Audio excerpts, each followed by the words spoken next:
sure that I stand here. Welcome, and thank you very much for making it to this talk today. First, I want to introduce Silje Bakken. Silje Bakken is a postdoctoral researcher at the Department of Criminology and Sociology of Law at the University of Oslo. And I know Silje, actually I think the first time we met at the conference, at the ESSD conference in Frankfurt. In the meantime, we had the chance to spend much more time talking and drinking and whatever when I was a visiting researcher at the Department of Criminology and Sociology of Law in Oslo for 12 months. Later on, Silje moved to the University of Copenhagen where she did her PhD project. And this is where Silje used qualitative observations and interviews to explore how digital drug sales are mediated with the help of digital technologies. Her focus was on social media and the dark net, and Silje was in particular interested into how people within digital markets interact and behave, how this is taking place in a digital environment when they buy and sell drugs. In her current postdoctoral project, which is part of an ERC project, which is led by Marina Kaufmann. At the University of Oslo, she's looking at the changing relationships between technology, evidence, and DNA. In particular, she's focusing on marketing and relationships to technology, as well as how does the meaning of DNA change when private companies have a say in what DNA is.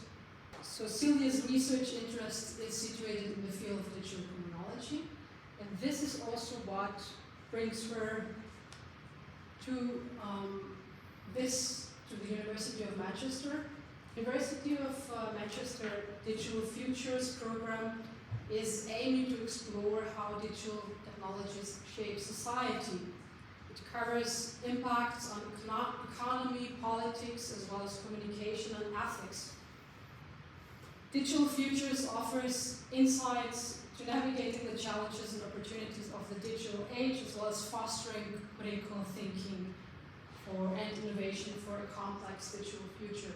And Silje's guest talk is part of the Digital Trust and Security Seminar Series, which is hosted by the Center for Digital Trust and Society at the University of Manchester, which the Center for Digital Trust and Society is a specialized research hub within the Digital Futures platform, aiming to address challenges posed by the digital technologies of trust, privacy, security, and ethics. The Center for Digital Trust and Society fosters interdisciplinary collaboration within fields such as criminology, computer science, social statistics, politics, mathematics, and the Alliance Manchester Business Centre. It encourages collaboration to explore real-world implications of the digital transformation, to understand and navigate negative impacts, while at the same time also harnessing the positive potential for advancements. With this, I would like to give Silje the floor. Thank you for the introduction, and thank you for inviting me here. I'm very happy to be in Manchester. And thank you for introducing me on my postdoc as well. I'm quite happy I'm not talking about my postdoc today because I've just been in that position for like 3 or 4 months, so I'm still not fully into the DNA and the police stuff. I'm very happy to talk about things I feel I know a little bit more about, as of now at least, I hope.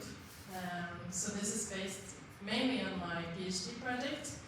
As Murobi said, it was focused on social media drug dealing, so how social media apps are being used to deal, but also to buy drugs, which was then my PhD that I did in Copenhagen, but I started researching online drug dealing in 2013 when I wrote my master's in criminology in Oslo, and then I've been staying within that topic since then, which has actually become 10 years.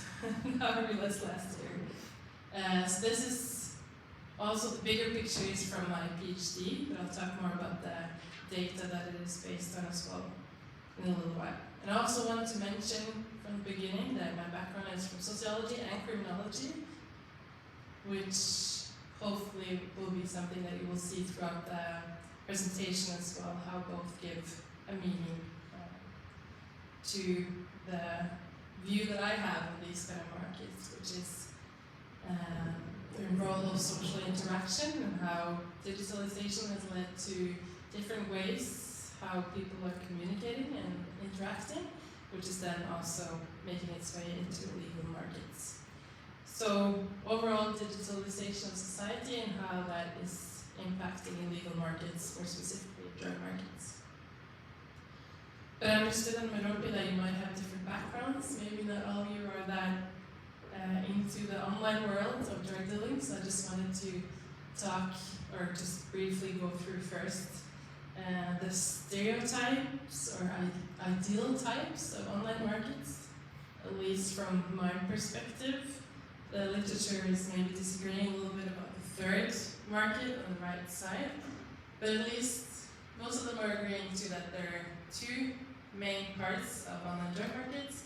It's the clear-net markets that are available through, as you can see here, your everyday browsers, the ones you use for everything else, which also contains then websites where drugs are being dealt, as well as forums.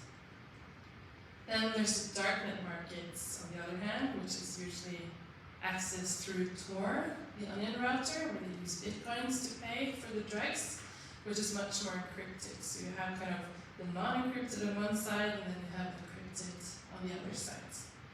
Then the third market, which I at least call it, and my collaborators in Denmark as well, is social media markets, which can be both encrypted as well as non-encrypted.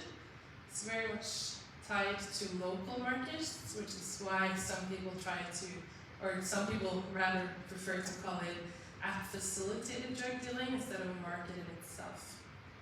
But based on my research and our research from the project that I was a part of, we would say that social media also is a market itself, because it actually makes it possible to advertise for drugs, just as darknet markets does and clearnet markets does. For example, through groups on Facebook or Instagram with profiles, etc. We consider it a market itself, which is important that you know before my talk. These are the three markets that I consider markets as well. So as I mentioned, social media markets are much more tied to local markets. So important there, compared to the other two markets, is that you might start the initial interaction digitally, but then you move to a physical meeting. So you meet face to face and exchange drugs and money. While darknet markets and clearnet markets, there it's only digital, so you never meet in person, and the drugs are shipped through mail, and then you have digital ways of paying for the drugs.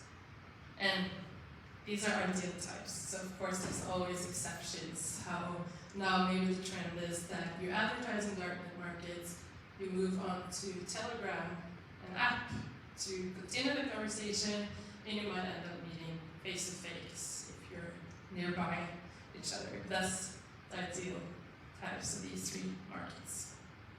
So in these three markets, there are some ways similar, thinking that it's online, it's about the visual, it's about the textual. There are also differences between the three markets. So the clearnet markets first, they're more difficult to find in a way, because as we all know, the internet is huge, so you have to actually find the kind of websites that sell the drugs. And the drugs are not necessarily clearly illegal. They can also be this kind of gray zone illegal. It can be these cannabis additions for vapors, for example, which is in Norway would be illegal, but in many other countries it's available and it's legal. But if a Norwegian would buy that and import it, it's an illegal drug. It can also be medicine, for example, like Viagra, which is in Norway is illegal, but you can buy it in other countries legally and on different websites.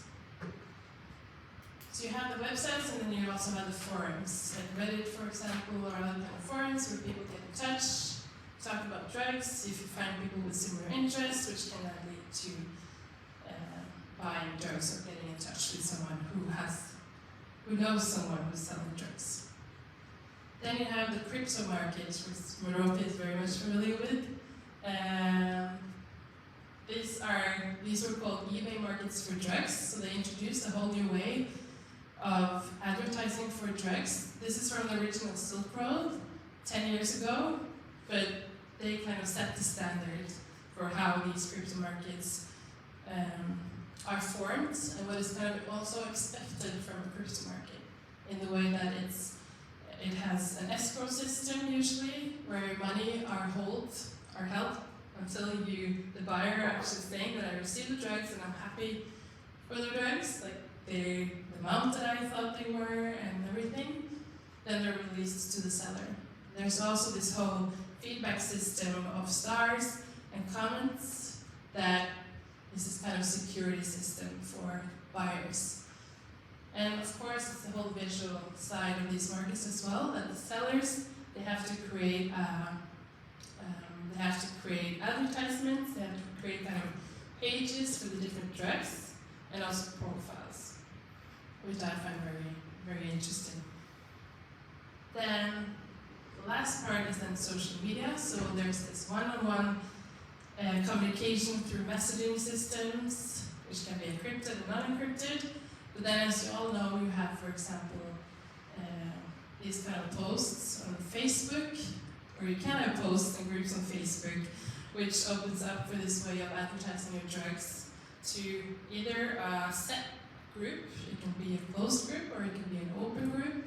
It can be on Instagram, which is quite open unless you make your profile closed.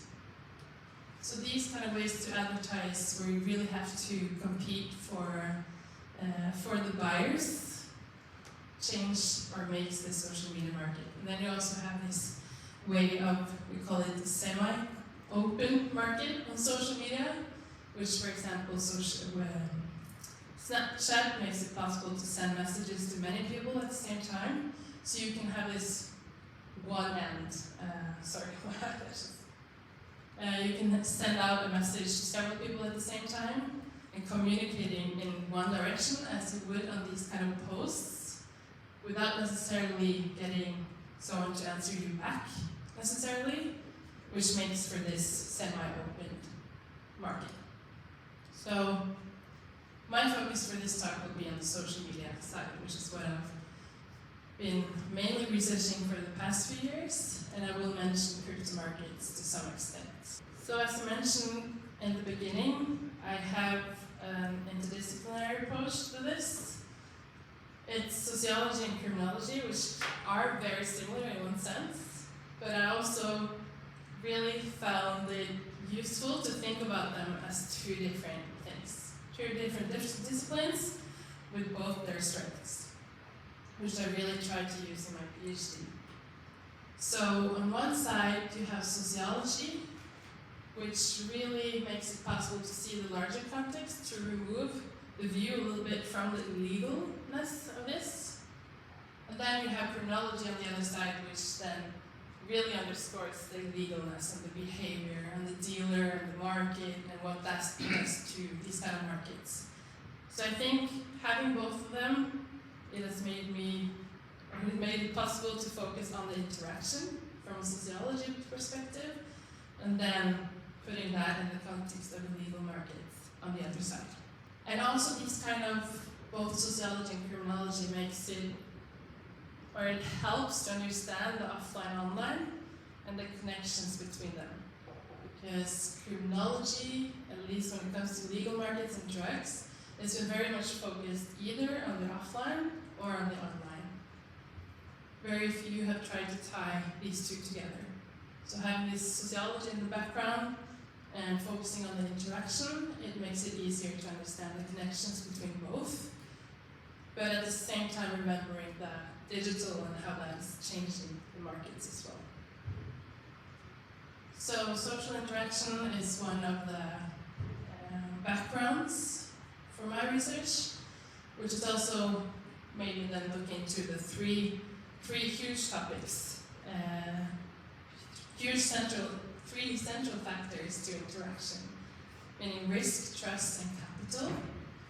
So risk, in many ways, sets the scene. It decides where drug dealing is taking place, how it is taking place, with whom it is taking place. So it sets the structure of the market, and it both creates limits and it creates potential in how drugs are being dealt. Then you have trust, which it says there, enables social relations. So you cannot have a social relation without any form of trust. There needs to be some form of trust, and especially in illegal markets, the trust is a very important thing, where the actors in the market are constantly evaluating each other and things that are being said, etc., because there's much bigger risk in these kind of markets than in other markets. And then the online sets or make the trust be about the textual and the visual, which I will come more into. And then the last concept of capital, which I'm sure many of you are familiar with from Bourdieu. So capital is about valuing competencies. So certain competencies, well, it depends on the field that you're in. So this is an illegal market for drugs. So there's certain competencies that are valued more than others. So there's certain competencies that you should have to succeed as a seller in these markets. So we're then trying to make Bourdieu digital by taking the capital into the digital markets. The data is from a project called Nordic Drug Dealing on Social Media, and Digitalisation with Jakob Demand as the principal investigator in that project. It started in 2017. I was part of it as a research assistant in the beginning, collecting most of the data, organizing the data collection. So we collected data from all 5 Nordic countries. We had 3 months of online ethnography. So in 2017, when we started this, no one hardly knew anything about social media drug dealing, so it was very explorative. We were very into just basic descriptive of what was taking place, who's in these markets, what are they selling, where are they selling, when, how, to whom, etc. So we did ethnography in different social media platforms in these countries, basically just searching for keywords, drug-related keywords, things that are very openly, like cocaine, for example, which is a very difficult term to search by, since it's very easily made not available, for example, on Instagram, but trying then to find these other nicknames and how to find, basically looking for where we could buy drugs in this social media. In all kinds, like we went even to like Grindr and like everything just to see where things were taking place. Then after the 3 months of online ethnography, which gave us one way of seeing the markets, which is seeing what was actually available, where we as someone who was not in the market, where we could get to buy drugs, or to see how drug dealing was taking place. And then we added interviews, so we have 107 interviews across these countries, with a third of them being sellers, a third of them buyers, and a third being in both activities. So I also want to mention that, so the data that I'm talking from is from 2017 to 2018. So it's not necessarily correct, the apps that are being used for dealing drugs today, but I will talk more about the overall perspectives and the overall findings that we have from this project, and also this was then the data that I used for my PhD. So one of the main findings in the Digitalisation study that I then brought up to my PhD was the everydayness of buying drugs on social media. So both me and Jakob, we both came from crypto market research before starting this. So we actually started out thinking like, why are people selling drugs on social media? Like crypto markets, it's such a great place to sell drugs. It's a lot of encryption, it's a lot of it's competition, which is good were maybe the sellers and also the buyers, etc. So we thought there were many good things about crypto markets. But when we were quite curious in talking to the ones for our project who were using social media, we asked them like, why are you using social media? And very often, most of them answered, why not? For them, they knew it was risky, but it was what they were familiar with. It was part of their everyday communication. It's where they talk to their mom, their friends, everyone else. So it's just easy to also have your dealer on Snapchat. It's where you are anyways. And that also made many of them trust, for example, Snapchat more because they knew how to navigate Snapchat. They didn't know how to navigate darknet or like encryption that you need to maybe do darknet buying or dealing as secure as possible. So they felt more secure in these forms of markets. Then the third point on top there is it doesn't necessarily only go for social media, but also crypto markets, is that it's possible to keep a social distance. So instead of being part of a physical, local environment when it comes to drugs, you can actually contact people on social media, get the drugs quite easily since it's a local market more or less, but you don't have to be friends with them, or you have to be friends, you have to know them enough so that there's trust involved, so that you will get your drugs safely and you will get to sell your drugs safely, but you don't have to hang out that much, which many of them appreciate. And then when it comes to different platforms, there's many, you all know there's so many different social media platforms. Some of them are being used for drugs, others are not, and some of them are being used by a certain group of people for certain types of drugs, etc. So the platforms seem to reflect what they use every day. Some buyers told us that they use, for example, Telegram because their seller is using Telegram, so they were kind of deciding what platforms were used. And then some of the platforms allow for more open selling and others for more closed selling, which our sellers then talked about in different ways. Some valued the openness, so being able to sell to more people, maybe earns more money, etc. But it's also much more risky than closed markets, which is then taking place more or less one-to-one, or maybe you don't know the buyer that's buying from you personally, but you know the friend of the buyer. So there's a much bigger trust in those kind of markets anyways. But at the other hand, with these closed markets, it's also usually, you can't have much to say about the price of the drugs, the quality of the drugs, you get what you get. Also when it comes to types of drugs, in open markets you can browse between different sellers, so you can explore more and maybe take different decisions than you can in closed markets. But maybe in closed markets you also have a more stable connection, so you know that your seller will have cocaine when you want your cocaine. You know that it's you know what to expect from the cocaine you get, for example. So there's positive and negative sides in both of these markets and forms of platform. And here are a couple of quotes from our project, just showing how social media platforms are being used. So on the left side is a Swedish seller saying that Facebook is just a tool to reach more buyers that didn't exist before. There's always new people in the Facebook groups, while on the street you mostly meet the same people. So he then talks about these more open markets where you can reach, as a seller, you can reach more people.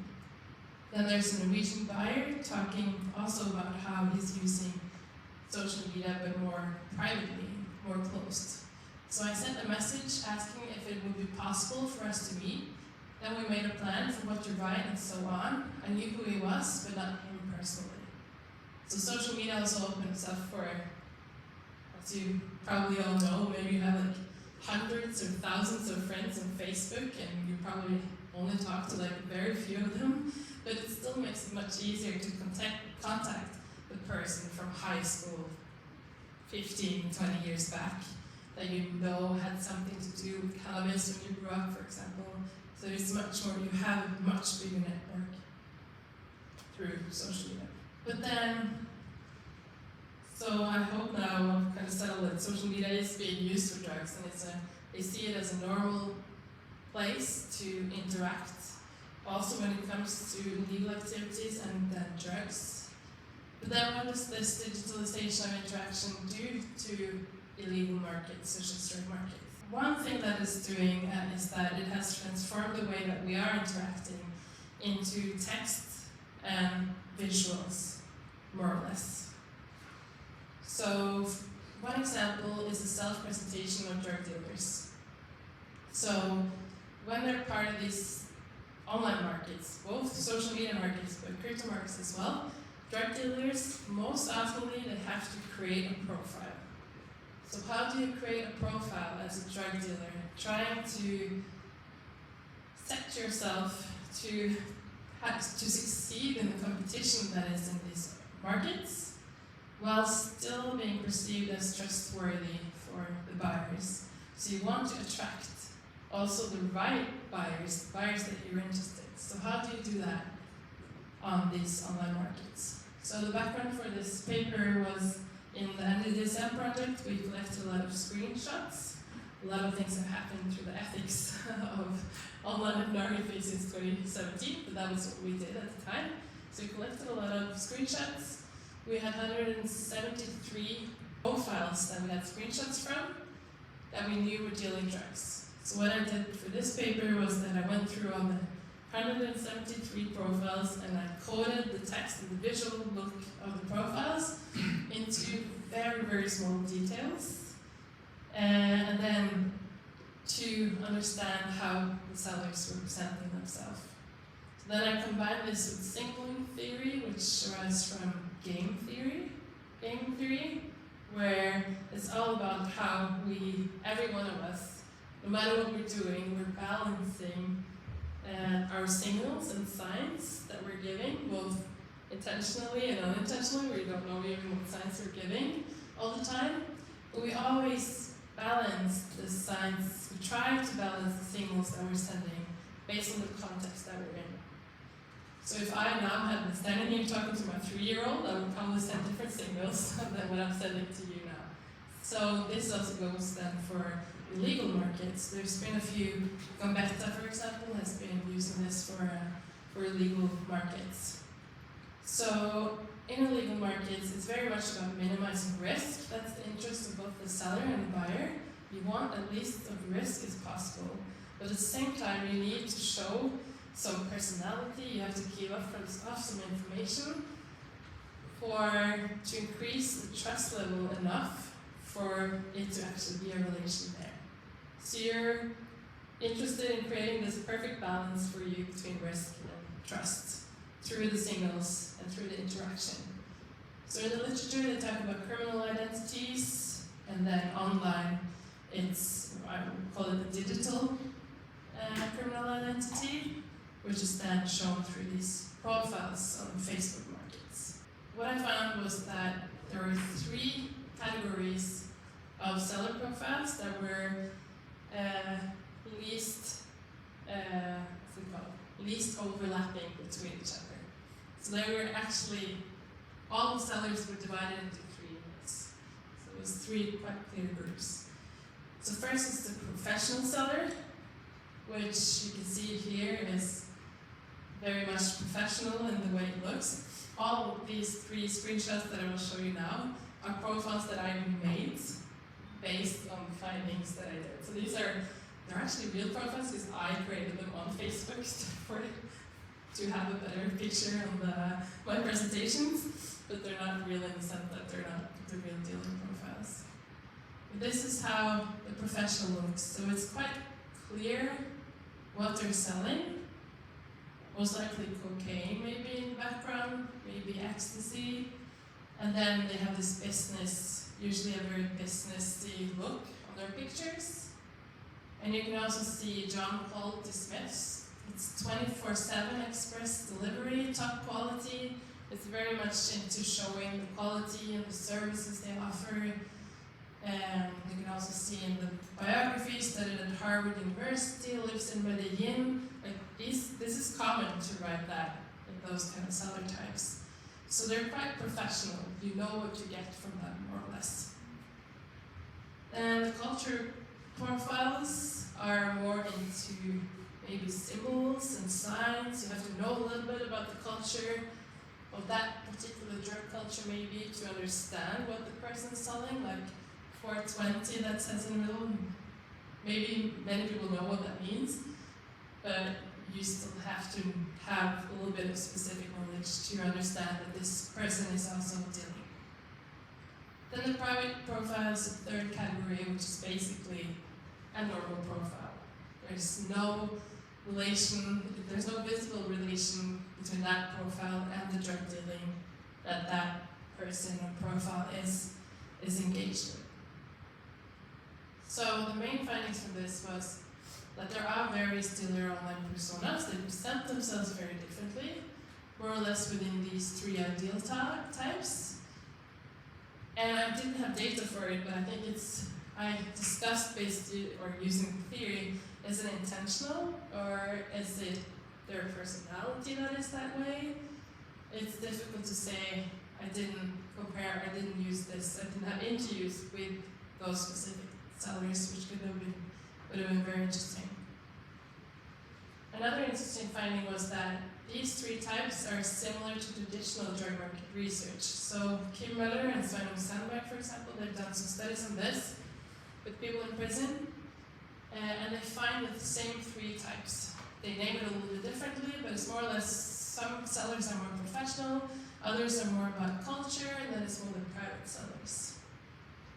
But on the other hand, even though they're similar to offline dealers, the way they're presenting themselves here is very much contrary to legal online strategies of how to market your business. Because they still have to hide, they still have to keep it. It is illegal, so it doesn't necessarily match up with how it is recommended that you run your online business legally. Moving then on to the capital. So there are new ways, it's about text and visuals, new ways of presenting yourself, new ways of marketing your drugs, and also marketing yourself as a dealer in some way. So what we asked in this paper was that, can we then say that this digital context is also changing cultural aspects within the markets? And that's when we introduced then digital capital. So are there different competencies that are necessary in order to succeed in these markets as a seller, because it's taking place in a different space than it has been earlier? So as I mentioned, we used Bourdieu heavily in this paper. So Bourdieu says that we all have capital that we need to succeed. But what kind of capital we have when it comes to economical, social, cultural, it depends on each and every one of us. And the capital that we have might lead to us succeeding in one social context and maybe not in others. So it really depends on the social setting and the field, as he calls it. And both the field and the capital that we have is incorporated in us. So we're creating this habitus. So it's all in us what kind of capitals are expected and what kind of competencies are valued. So in criminological research, street markets or physical markets and physical subcultures, people are used it to look at the streets. They call it street capital, street field, etc. So we then tried to merge this with concepts of digital capital, which exists outside of criminology, but it's very much focused on the social side of, it's called social technical capital, for example. We really wanted to introduce the cultural side of this, because we thought that this online context is changing, can be changing the cultural side as well, or what is expected, the culture of capital. For example, when subculture interaction goes online, there's new expectations to a dealer. So here is a quote showing that. So one interviewee, a seller said, "I buy from people who have great ads and who write correctly. You can often see how people are by seeing how they write." So this was something that was important to many of our interviewees, was that an important factor for them trusting the seller and also trusting the buyer was that they had to write grammatically correct. Because if the seller didn't write correctly, he could be a drug user or have problems that would increase the risk of buying from that person. So suddenly there's other things that are being valued. And then being part of the subculture, you need to know your drugs in a way. You need to be part of that subculture. You have to understand what is also important in physical markets and street markets, but it's also a different life in this digital environment. So I mentioned how crypto markets have this feedback system. So social media markets also some of them try to have this kind of feedback system. So the Swedish market, they try to have this mark sellers and buyers red or green, depending on their past experiences, which doesn't work at all, but it's basically Facebook groups where it's like, here you can rate your seller or your buyer. You say, oh, I marked this seller red because he sold me less drugs than what I was supposed to get. But you can always say that. There's no one was checking, like if you have tough competition from this one seller, you can always go into that group and mark him red. Or opposite, if your friend is a great seller, your friend is telling you, like, can you please mark me green there and give me some great feedback? You can always do that, so it's not really a system that works. But anyhow, if you're in the Swedish market, or was at least 2017-18, you needed to know the system. So it wouldn't matter how much you knew from the streets, you would still have to be aware that some sellers are marked green or red, and how to avoid this kind of being marked as red as a seller. So a third thing that we discussed here was how also selling in these kind of platforms makes it, or requires, or at least you should know how to maneuver them securely and successfully. So here's a quote: if the suspect has like 4 to 5 encrypted chat apps and hidden messages, it makes him even more suspected. But apps like Snap, Insta, Facebook, etc. are much more normal, and it doesn't create suspicion of anything illegal going on. So here, there's a seller talking about how he secures himself, or he feels that he's securing himself by actually having only regular apps that everyone else has. Because if he's stopped by the police would maybe have less suspicion because he doesn't have all the encrypted apps that the police are maybe expecting more to be used for drug dealing. So some of the main findings from this was that there is an overall need for digital competence in these markets. But at the same time, even though what the quotes show is how different things are expected in these kind of legal markets, even though it's very much connected to physical markets. But what these kind of new expectations do, at least that's what we're discussing, is that it makes it very much more tied to mainstream cultural capital than what has been talked about in the previous literature on street capital. So suddenly, for example, writing grammatically correct, having an education, maybe even higher education, knowing how to use encryption, or not that you need a higher education for that, but a lot of the interviewees actually had, and they said that that was positive. So it's much more connected to mainstream expectations, to what kind of capital competencies you should have.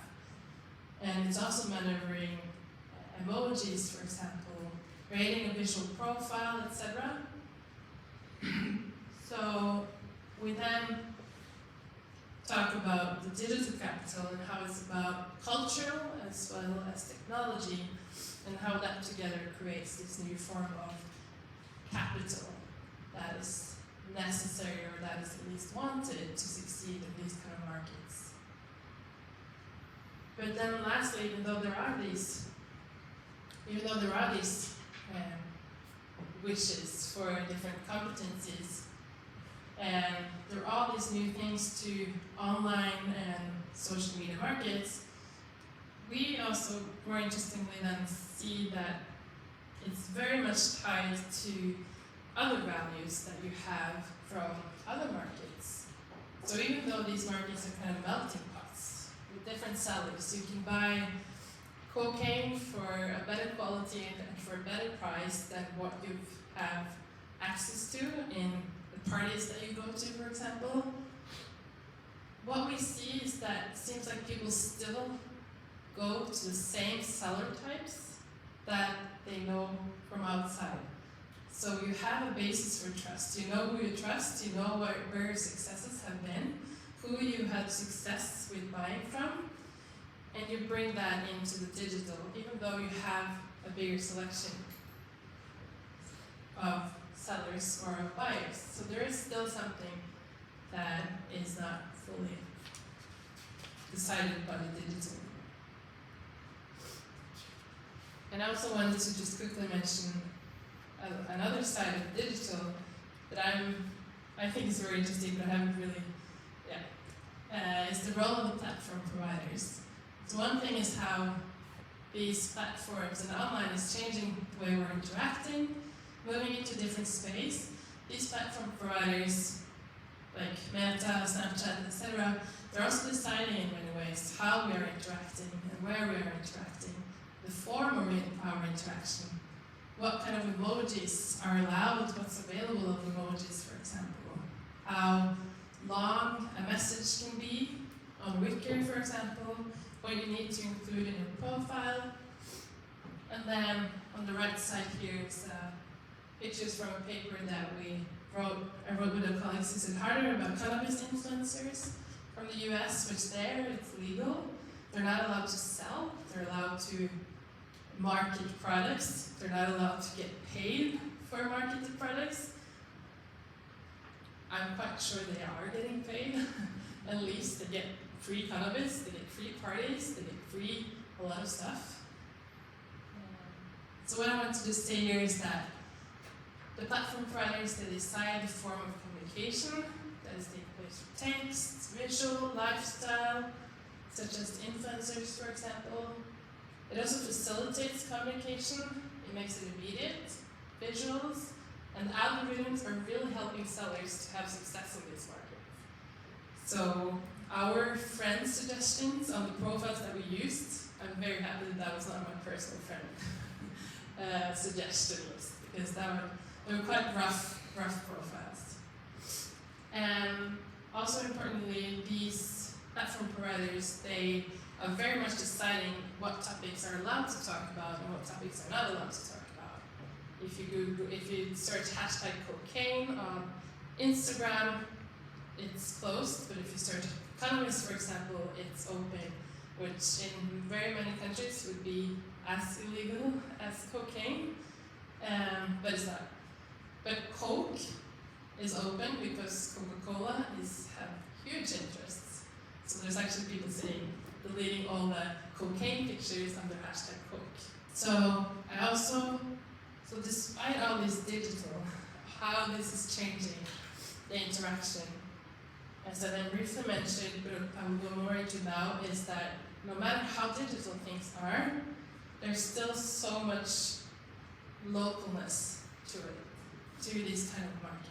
So what we saw in the DSM study was that there were big national differences in what kind of platforms were used in 2017, 2018 for selling and buying drugs. So here are the 5 Nordic countries, which we thought were quite similar when it comes to the use of social media platforms, and they are. It's just when it comes to drugs, it's different platforms that are being used.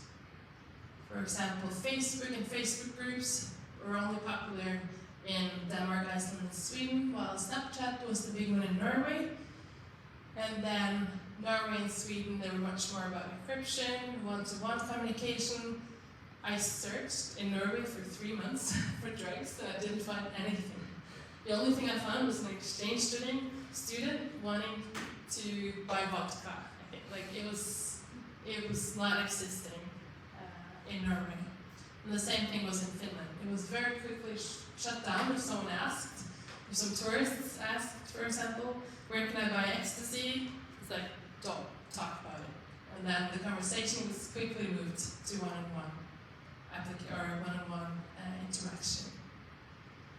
So we started thinking about what is actually deciding where the interaction is taking place concerning this. And then very much is tied to mainstream culture. So the choice of platform reflects what are the platforms that are most commonly used in these countries. So even though they're similar, there's still some platforms that are more popular than others. Also things like the general trust in the public. So in Norway and Finland, at least in Norway, they have much higher trust in the government, in the police. So that reflects negatively here.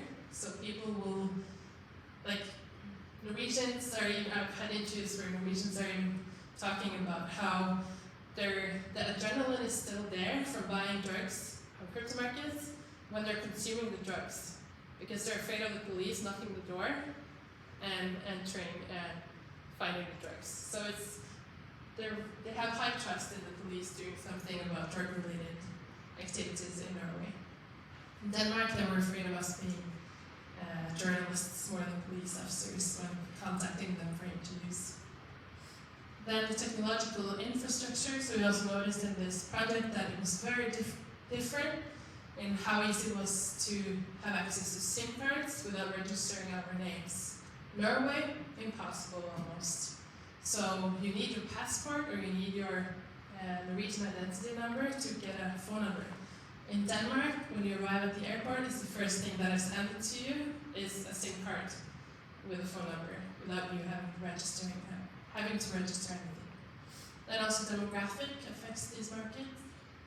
So in Sweden, the markets are very much focused on cities, because it's a much bigger country. While Denmark, many of the sellers, they offered to sell the drugs or deliver the drug across the country, which is like 4 hours, so it's not as far.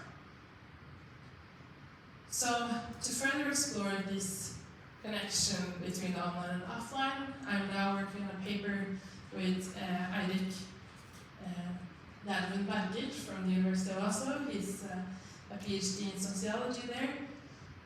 So we talked about our projects, and he has interviewed 65 young people in the west side of Oslo, which is the posh side of Oslo. So he's interviewed drug dealers there from a very physical perspective, like going out in the physical streets and the markets, but he could not get away from the digital. And in my project, with my 35 Norwegian interviews from the Norwegian side of the project, we couldn't get away from the physical markets, the localness of the markets. So we merged our data set, our interviews, and we found 3 very clear markets. So digital is in a continuum, so from the digital to the physical, then having the hybrid social media in the middle. So 3 very clear markets. So going to bars, parties at school, very much can be only physical. Then on the other hand, it's only digital on crypto markets. But what we actually see in this is that even though there's a continuum and there's 3 very clear markets, people are everywhere. So people are in all these markets, maybe a little bit less in digital markets, but other than that, they're all over this continuum. So the group of sellers and buyers that we talk to, you can't place them under one of these markets. They're in all or most of these markets, either at the same time or across time. So people participate in different markets. They also have different roles in different markets. So they're not necessarily only seller, only a buyer, but they switch their roles. For example, to buy from crypto markets, and then sell it in hybrid markets or in physical markets. And what affects what kind of markets you participate in is basically relations. So what relations you have in your physical life, or the lack of relations in your physical life. It can be what kind of drugs you have access through your offline networks, or what your interests are in exploring new forms of drugs, for example.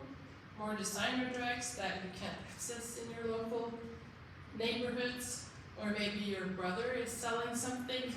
We had this one, his brother was selling cannabis, so he could get cannabis at home. Then his friend was selling cocaine, but he couldn't get MDMA other places than through his Snapchat seller, for example. So it's very much down to the relationship and also the context. If you're in the right party for MDMA, you have access to MDMA.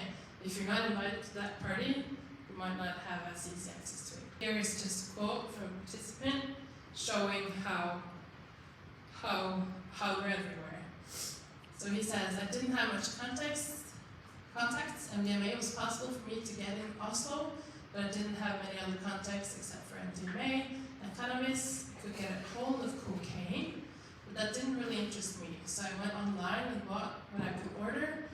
I think I ordered DMT, LSD, mescaline, 2CB, and MDMA, and maybe some other stuff. I think the first thing that arrived in the mail was DMT, so that was the first thing I took.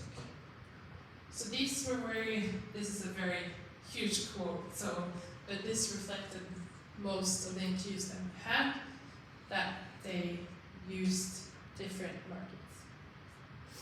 So just my last slide, some takeaway points in the end. It's first of all to acknowledge the everydayness of the digital, and I think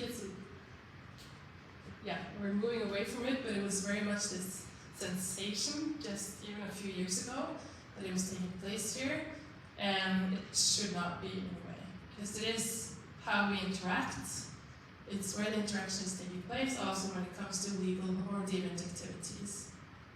And then it's also how important the physical context, the local context of where the drug dealer or the buyer is situated, and also offline relations. And then not the least, more mainstream, so trends in use of social media platforms, the different drug cultures, for example, and also interests. So if you have a bigger interest in technology, that also steers where you buy drugs. And then, while seeing this newness of the digital interaction, it's also important to consider these platform providers that they say they're doing a lot when it comes to drugs, drug dealing, trying to prevent it. From a Norwegian perspective, they're not doing anything when it comes to the Norwegian. So talking to Meta, they're very close friends with all the drug agencies in the US, and they do all their prevention based on English keywords. Only English keywords, for example. But they're doing so much on English keywords, so it sounds great. And then, so lastly, just to end, trying to formulate this in one very short quote, but it's digital online markets with offline social actors. So the social and the interaction is so important to how and where and with whom the drug dealing and buying is taking place. Yes. Very much, Silje. This was really fascinating. I would like to open the floor for questions and break the ice. Trust seems to be really important in your issue, in your research, and it's also a major issue for this seminar series and for the Center of Digital Trust in Society. It's part of the name. Did you come across, what role did trust play while conducting interviews? How challenging was it for you to get people to talk to you openly, and were there differences between countries when you did the interviews? Thank you for the question. I think it's, we always hear that it's, the Nordic countries is a great place to conduct interviews in criminology because people are quite trustful. So they talk to you about most things. They might be, so the interviews, when people first agreed to do interviews, they were very open. So my experience was, my best conversations and interviews was with hardcore drug dealers who didn't talk about their drug dealing and their business with anyone else. So they really discussed their whole business with me. But they talked about their business with me. Because it seemed like they don't talk about it with their friends necessarily, or buyers, they don't talk with other dealers, so it's really it's a topic that they like to talk about, of course, as well. But I have to say also that we did the interviews, I forgot to mention that, we interviewed them through Wicker at the time, so it was actually taking place on a messaging application, a encrypted messaging application. So I think that did a lot to the interviews and the trust as well, was that we never met our participants face to face. I don't see that as necessary as well, because today we're so used to talking to people digitally anyways, so there's still so much emotions and humor and things on these platforms as well. But to think about our question, there was a difference between the countries.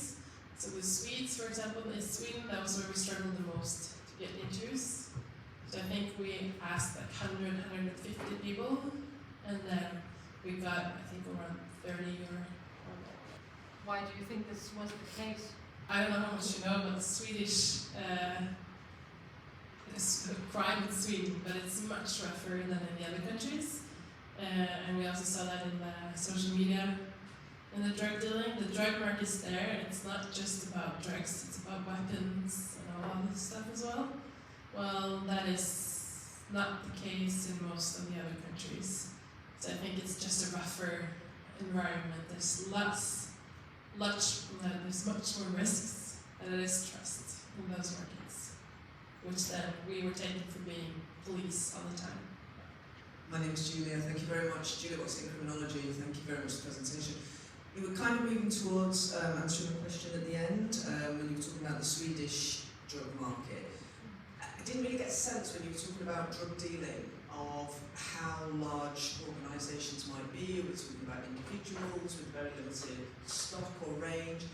Did you get any idea of the size of organisation when you were doing these interviews? Could you clarify those for us? And then my other question very quickly, are the police responding to these kind of changes? Are we seeing more training in social media, drugs enforcement and things like that? Thank you very much for the presentation. Thank you very much for the questions. Good questions. So the first one, on the organization where the dealers actually were and how big they were dealing with. So we had everything, which I think is what reflects the social media markets. Because on one side we had 17-year-olds who were selling their grandmother's pills to buy a burger. And on the other hand, I had an interview with a Danish drug dealer who was going to business school to succeed as a drug dealer. And also crypto market, a person who was dealing on crypto markets as well as other places, who were part of a team. He was the one handling the media, kind of handling the conversation. He was that representative of the group. So we had everything in a way, and I think that reflects these markets, that people are selling. People are selling several kilos of cocaine or of even amphetamine, but they're also selling a couple of pills that you have for your ADHD. Well, I think it's difficult for the police as well, because you do have the social media companies there. It's difficult for the police to do much in one sense, but on the other hand, they are more and more aware of it. I think they're also more aware of checking people's Snapchat, for example. than they were before, because they know that it's taking place on different platforms. So I think it's both, but at the same time it's everywhere. So it's also difficult for them to handle it in a way, because it's just interacting about this that could have been taking place face to face, but now that it's there.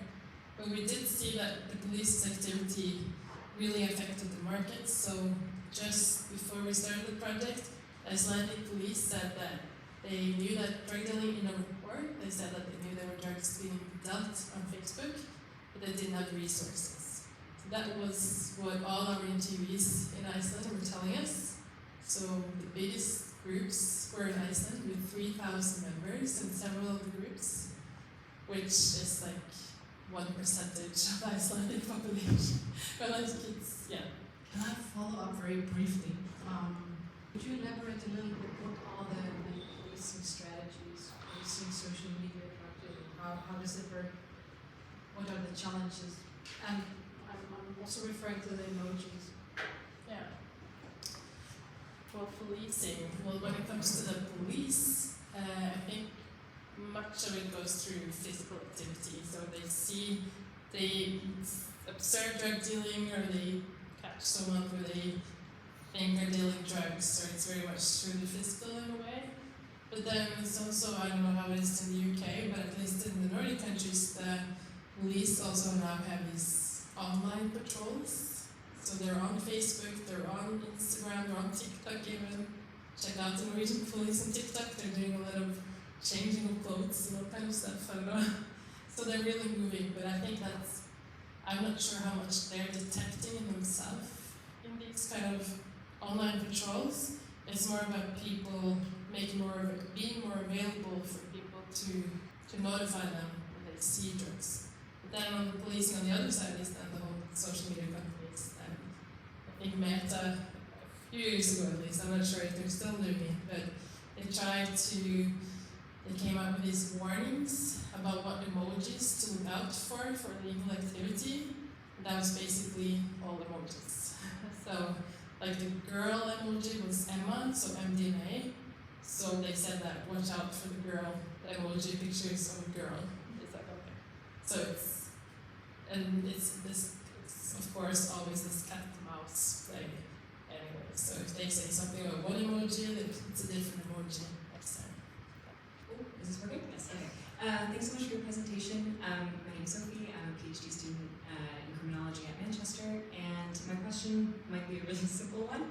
I'm not sure if this is data that you even collected for the 2017-2018 study, or even your more recent studies, but I'm curious if you have any reflections on demographic-related data with regard to any participants that you interviewed that had interaction with the social media kind of side of things, whether it's age or gender. Yeah, just curious. Yeah, gender is the easiest, so there's mostly male, very few females or other. We even had some other, we ended up interviewing a lot of people from Finland that were both women and transgendered, for example. So, but that was just because we got to that friend group in a way. So that was a little limitation of that. Other than that, I think the rest of the age group was from 16 or 17 until 45. But the main age, or the mean age, was 23, I think. So they were quite young. And then 16, 17 also has to do with ethics. So we couldn't really talk to people who were younger. So I think that would be, there's probably more of them than what we have in the study, but we actually had, and it also depends on the country. So in Norway we had quite a few 17-year-olds. So we seem to be a little bit younger, which then maybe has to do with that Snapchat is a big app as well, which is maybe more popular among younger people. So it really, it varies a lot. And also when it comes to, well, we didn't interview them face to face, so we had to ask them, how old are you? And some said like, between 20 and 25. Okay, I'll write down 23. I don't know if they're 21 yet. So that's a limitation by interviewing that way. But it also makes I wrote a paper about interview methods, so it also makes it's also a positive side of the interviews is that it didn't have any bias affecting us in a way, any visual biases, because we didn't know what we talked about. I had this one interview, suddenly there was they used the emoji of a thumbs up, and it was black. I was like, oh, like it was not. I hadn't thought about it so far, like in the interview. So it really, and that doesn't say that the person was black either, but it was it was an interesting. It was interesting to not have any visual clues at all of the person. Thank you, Sonia. We have time for one more quick question.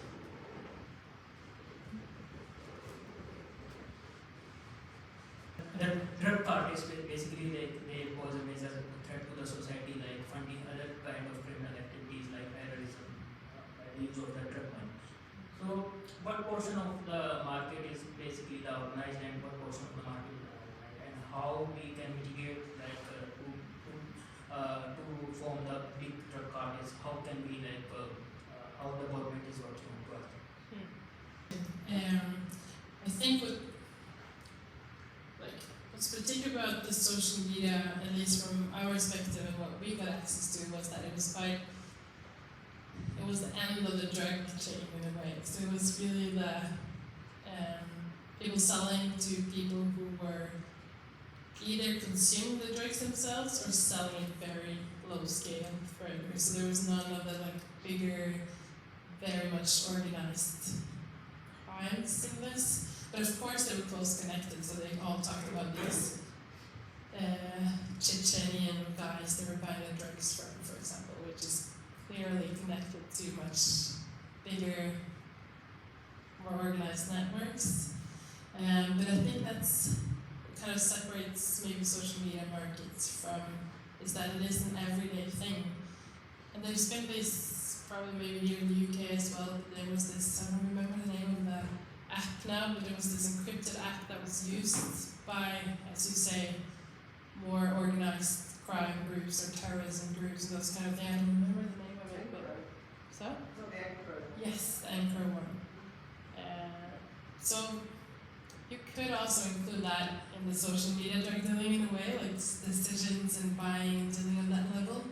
But we didn't have any access to it in our study, so it's difficult to say much on that, I think, from my perspective. Yeah. But at the same time, it's how we interact today. So of course it's taking place digitally. But it's also interesting when it comes to, that's a different discussion, I'll just leave you with that. When it comes to the organized crime and how people are sentenced as an organized crime group, what is actually organized when communication online is easily with more than 3 people at the same time. When does it become organized and when is it not organized? That's a huge discussion. Maybe it's a question for networking afterwards. And we have one final question. Thank you very much for your talk. It was really enjoyable. My name is Mike. I'm a criminologist from Metropolitan. I was wondering when the standard text messaging groups would fall under the research that you've done, because it's not a social media application, but it is a prominent form of digital communication that a lot of drug dealers might use. Did this feature in your research? And so, how prominent were just standard text messaging groups or WhatsApp messaging groups? Yeah. Well, interestingly enough, WhatsApp is not big in the Nordic countries, so we don't have WhatsApp. Or I only use WhatsApp for my international friends. For my Danish friends, which is international when I'm living in Norway, but it's not used internally in the countries. And not that much messages as well, text messages. We only saw that in Iceland, actually. This is where they prefer, I had a picture of the phone, they actually prefer to call than to write text messages. And Facebook. That's what they didn't use any encrypted applications, for example. They just moved on to text messages. But other than that, that was not really a thing in most of the other countries, except for Messenger, which was an easy way to move on from Facebook, for example, to messages. But I think it's a good question because text messages in the iMessage sense would kind of not be social media. But I think we need just a better word for it in a way. Maybe hybrid markets is the way to go, but because it is part of it, it's the same, it's about text, it's about the visuals.